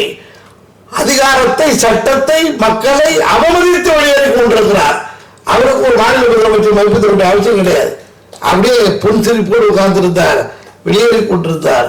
ஏனென்றால் இது ஒரு மக்கள் பிரச்சனை, மக்கள் உரிமை, இது மாநிலத்தினுடைய உரிமை. இங்கே மிகச்சிறப்பாக தேவன் அருகதா அவர்கள் சொன்னார்கள், ஒரு நலத்திட்டங்களை அறிவிப்பது அந்த ஆட்சியினுடைய விருப்பம், ஆசை, நோக்கம். அவங்களுடைய எவ்வளவு யோசிக்கிறாங்களோ அந்த மாதிரி செய்யலாம். அந்த ரைட்ஸ் அவங்கள்ட்ட கொடுத்தாச்சு. ஸ்டேட் கவர்மெண்ட் செய்யலாம், எவ்வளவு திட்டங்கள் போடலாம். ஆனால் உரிமை பறிக்கிற போது அதை பார்த்து கொண்டிருக்க முடியுமா? எல்லா ஸ்டேட்டும் பார்த்துக்கிட்டு இருக்காங்க. கொடியேற்றுறன்னு ஒரு பேர் கூட கவலைப்படலை. அந்தாளி ஏற்றுறான்னு பல மாநில முதலமைச்சர் அப்படி இல்லை, பரவாயில்ல நம்ம ஏற்றுல அந்தாளி ஏற்றுறான்னு என்னமோ ஏற்றுறதுல ஏறி போய் ஏற்றிட்டு போற கையை வைக்க போறான், இது மிலிட்ரி மேல் தூக்கி போட போறான். ஒரு இது கொடியேற்றத்துக்கு அனுப்பிட்டாலும் எதுக்கு முதலமைச்சர் ஆன நீ? நான் ஏற்ற வேண்டிய கொடியை நீ ஏன்டா ஏற்றுன்னு கேட்கணுமா இல்லையா? மாநில முதலமைச்சராக இருக்கிற நான் ஏற்ற வேண்டிய கொடியை நீ ஏற்றுவதற்கு யாரிடம் கேட்ட முதல் முதலமைச்சர் மிகச்சிறப்பாக முத்தமிழறிஞர் டாக்டர் கலைஞர். அதுக்கு பிறகு எல்லாரும் முறைப்படி அதை ஏற்றும் போது எல்லாம் என்ன சொல்றான்? பாரத் மாதா கி ஜெய்ங்கிறான், இன்னும் ஆள் வந்தே மாதரங்கிற ஆள் கொண்டு சொல்றான். முறைப்படி அந்த கொடி ஏற்று போய் என்ன சொல்லணும்? டாக்டர் கலைஞர் வாழ்வேன்னு தான் எல்லா கேள்வியும் சொல்லணும். ஏன்னா அந்த தான் ஏற்ற விட்டுவாரு, என்னைக்கும் பார்த்துக்கிட்டு இருப்பான் எல்லாம் கை தெரியுது. அதே போல இன்றைக்கு அடுத்த நிலையில் தமிழ்நாட்டினுடைய உரிமையை ஒரு ஆளுநராக இருக்கக்கூடியவர் கையெழுத்து போடணும் அப்படிங்கிறப்போ போட மாட்டேன் அப்படின்னு அனுப்புவதும் அதற்கு ஒரு வழக்கு போட்டு தீர்ப்பு வாங்கினாங்க பாருங்க. இந்த தீர்ப்பு இதுதான் பெரிய சிறப்பு. உன் வசதிக்கு வச்சுக்க கூடாது, நல்ல கையெழுத்து போடணும். இப்ப யாருக்கு போட்ட வழக்கு? கவர்னருக்கு போட்ட வழக்கு. தீர்ப்பு யாருக்கும் சேர்த்து ஜனாதிபதிக்கும் சேர்த்து. இப்ப அந்த மாதிரி நீ பண்ண வேலை என்னை சின்னது பெரிய தள்ள வச்சுக்காத, நீ பண்ண கொடுத்து ஏன் தள்ளார வச்சுட்டு போயிட்டு ஒட்டு மொத்தமா அழைச்சி பிடிச்சி ஆராய்ச்சி அப்படியே ஈரகோட பிடிக்கிருச்சுட்டான். வீட்டில் சுத்தமா ஆளை கரண்டி போட்டு அழைச்சுமா. சில பேர் இந்த கிணத்துல இருந்து பொருள் எடுக்கிறதுக்கு ஆளை கரண்டி போட்டு அழைச்சிடாமா. அதே மாதிரி ஒட்டு மொத்தமா ஆளுகின்ற வர்க்கத்தில் ஒரு உரிமை மறுப்படுகின்ற போது சிறப்பாக செயல்பட்டு மாநில உரிமை அதுதான் மிகப்பெரிய உரிமை. மத்திய அரசுக்கு ஆளுவதற்கு என்ன இடம்? தமிழ்நாடு கவர்மெண்ட்டுக்கு ஒரு பவுண்டரி இருக்கு. கேரளா கவர்மெண்ட்டுக்கு ஒரு பவுண்டரி இருக்கு, ஆந்திரா கவர்மெண்ட்டுக்கு ஒரு பவுண்டரி இருக்கு, சிக்கிமுக்கு ஒரு பவுண்டரி இருக்கு. சென்ட்ரல் கவர்மெண்ட்டுக்கு என்ன பவுண்டரி? உன் பவுண்டரி எது? உனக்கு பவுண்டரி கொடுக்குறோம்னா எல்லா பக்கமும் இருக்கு பாரு, அதில் நாய் நரி இது வராமல், அடுத்த நாட்டுக்காரன் உள்ள வராமல், ஒட்டகம் வராமல், புடி வராமல், சிங்கம் வராமல் பாதுகாக்கிறவங்களா நீ பார்த்துக்கிட்டு இருக்க. ராணுவத்தை மட்டும் வச்சுக்கிட்டு வேவு பார்க்குறவங்களா பார்த்துருக்கணும். நீ மீதியெல்லாம் யார் பார்ப்பது? அதுதான் கவர்மெண்ட் இருக்கு. பெர்பர் ஸ்டேட் மக்கள் நல ஆட்சி. மக்கள் நல ஆட்சி யார் உருவாக்குவது? மக்கள் உருவாக்குவது. ஒரு ஸ்டேட் கவர்மெண்ட் வந்திருக்கு, ஆளுறதுக்கு இடம் இருக்கு. சென்ட்ரல் கவர்மெண்ட் எதை ஆளுகிறது? எல்லா ஆளுறதுக்கு இவர் ஆண்டுக்கிட்டு இவருக்கு பேர் ஆளுறதா? நீங்கெல்லாம் நீங்க யோசிச்சு பாருங்க, நல்லா சிந்திச்சு பாருங்க. எனவே நீங்க எண்ணி பார்க்க, ஒரு ஸ்கூலுக்கு போனாங்க, ஒவ்வொருத்தருக்கும் ஒரு கிளாஸ் இருக்கும். HMக்கு கிளாஸ் இருக்காது. நீங்க தான் 5வது இயர் போறாரு, அவர் 6வது இயர் போறாரு, 7வது இயர் போறாரு, 8வது இயர் போறாரு, HM போறாரு. HM யாருக்கு? ஒட்டுமொத்த நிர்வாகம். அவ்வளவுதான். உள்ள தலையிடக்கூடாது. அந்த வகுப்பாசிரியர் தான் முடிவெடுக்க வேண்டும். அந்த வகுப்பாசிரியர் தான் ஒருத்தனை ஃபெயில் பண்ணலாம், பாஸ் பண்ணலாம். நீ பார்த்துக்கிட்டு தான் பார்த்துருக்கணும். கையெழுத்து போடுறவங்களதான் அவன் வேலை. மிகச்சிறப்பாக ஒரு நாட்டினுடைய உரிமை நிலைநாட்டு, மாநில உரிமைக்கு போராடுவது ரொம்ப கஷ்டமான காரியம். அந்த கஷ்டமான காரியத்தில் அடிக்கிறார் பாருங்க, சிக்ஸர், அதுதான் டாப்பு. இங்க அடிக்கிற அடி தான் டாப்பு. மாநில உரிமை, நீ 2,00,000 கோடி பணத்தை தராம போ, நான் செய்யறேன். 10,000 கோடி கொடுத்தாலும் சரி, எனக்கு தேவையில்லை. தமிழ்நாட்டை தலைமுடிய விட மாட்டேன், அது நம்முடைய உரிமை. ஆனா மத்திய அரசாங்கத்தினுடைய எல்லைக்குள்ள பூந்து விளையாடுறதுக்கு பாருங்க, அதுதான் சிறப்பு. நம்ம இடத்துக்குள்ள இல்ல, இடத்துல வந்து விளையாடுற, அங்க வந்து காட்டுற. என மிகச்சிறப்பாக இந்த மாநில உரிமையை, சட்டத்தை, இறையாண்மையை பாதுகாக்க இந்த திராவிட மாடலாட்சி செய்து கொண்டிருக்கக்கூடிய சாதனை பார்க்கிற போது மக்கள் திட்டம் ஏராளம் குவிந்து கொண்டிருக்கிறது. மாநில உரிமைக்கு போராடக்கூடிய நிகழ்வு எண்ணிக்கையில் குறைவாக இருக்கலாம், லட்சியத்தில் மிகப்பெரிய அளவிற்கு முன்னேறிந்து கொண்டிருக்கிறது. எனவே இந்த நிலையில் 2 சமம் என சொல்வது ஏற்புடையதல்ல. அது ஓரக்கட்ட நீதிபதி நம்ம தமிழகத்தில் தான் சொல்லுவார். யார் யார் குற்றவாளின்னு கேட்டா, இல்லை 2 பேருமே குற்றவாளி தான். யார் யார் யோசிக்கிறா? 2 பேருமே. அதான் இல்ல, எது பெருசு எதுனா ஏதாவது ஒண்ணு கொஞ்சமாவது இருக்கணுமா இல்லையா? 2மே சிறப்பான தீர்ப்பு இருக்குன்னா இவன் எதுக்கு உட்காந்துருக்கணும்? தமிழகத்தில் சொல்லுவார், அது வந்து ஓர புரியல் அர்த்தம் நீதிபதிக்கு. நம்முடைய மேடை, பெரியார் மேடை ஒருபோதும் அப்படி கிடையாது. அந்த வகையில் 2 பணியும் சிறப்புக்குரியது, பெருமைக்குரியது, ஏராளம் நடந்திருக்கிறது. ஆனால் அருமை பெரியவர்களே, நண்பர்களே, உங்களிடையே நிறைவாக சொல்ல விரும்புவது, நம்முடைய திராவிட மாடல் ஆட்சியினுடைய பணிகளில், சாதனைகளில், அவர்கள் செய்து கொண்டிருக்கக்கூடிய நடவடிக்கைகளில் ஒன்றை விட ஒன்று விண்ணி இருக்கிறது எடுத்து ஆய்ந்து பார்த்தால், மக்கள் நல திட்டத்தை விட மாநில உரிமைக்கு ஒன்றிய அரசோடு போரிடுவது விண்ணி இருக்கிறது, கூட இருக்கிறது என தீர்ப்பளித்து விடுகிறேன். நன்றி, வணக்கம். லைக் பண்ணுங்க, ஷேர் பண்ணுங்க, சப்ஸ்கிரைப் பண்ணுங்க. மறக்காம அந்த பெல் பட்டனை கொஞ்சம்